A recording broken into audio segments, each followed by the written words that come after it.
Pour tirer le meilleur profit possible de ces prairies, il faut tout d'abord comprendre le fonctionnement des plantes et notamment des graminées, pour ensuite adapter sa gestion et respecter leur cycle de croissance.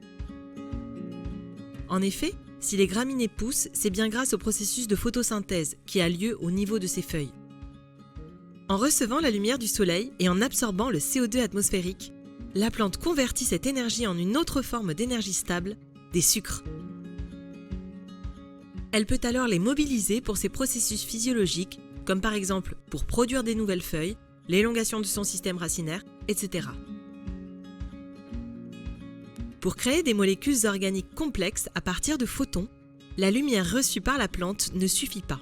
Elle doit trouver dans le sol l'eau nécessaire pour réaliser la photosynthèse et un bon nombre de nutriments, que ce soit pour des minéraux mais aussi des oligo-éléments, puisque par exemple une carence en manganèse ralentit la photosynthèse. Pour que la plante exprime son plein potentiel et pour maximiser son rendement photosynthétique, la gestion du pâturage et du sol doit être réfléchie de telle façon à respecter le cycle naturel des graminées qui constituent la prairie.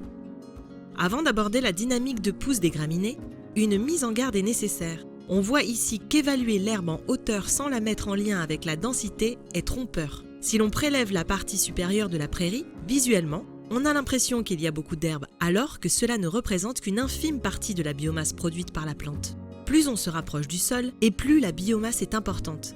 C'est pourquoi, juger l'herbe seulement par le critère de la hauteur ne permet pas de déterminer la biomasse consommable par les animaux. Retenez donc que tout au long de la vidéo, nous allons parler de biomasse d'herbe et non pas de hauteur. Pour représenter le fonctionnement d'une graminée, on peut décrire son cycle en 3 phases. La graminée est en phase 1 lorsqu'elle a été récemment pâturée et qu'elle relance sa croissance. La plante, alors riche en azote soluble et pauvre en lignine, est déséquilibrée pour les animaux. Lors de la phase 2, la plante est au pic de sa croissance et devient excédentaire en énergie. Plus ligneuse, la graminée a alors un meilleur équilibre azote-énergie. Ses nutriments seront mieux valorisés par les ruminants. La graminée, en phase 2, est à l'optimum de sa valeur alimentaire et permettra les meilleures performances pour les animaux.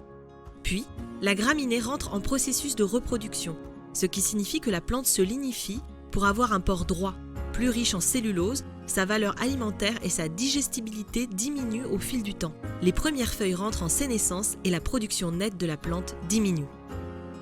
En plus de cette évolution physiologique, la dynamique de croissance de la graminée est également liée à l'évolution de ses réserves énergétiques au cours de son cycle.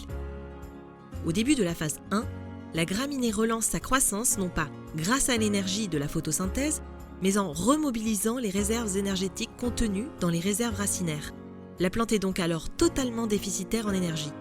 Ce n'est que 3 jours plus tard que la graminée repousse à partir du processus de photosynthèse en convertissant l'énergie lumineuse en carbohydrates.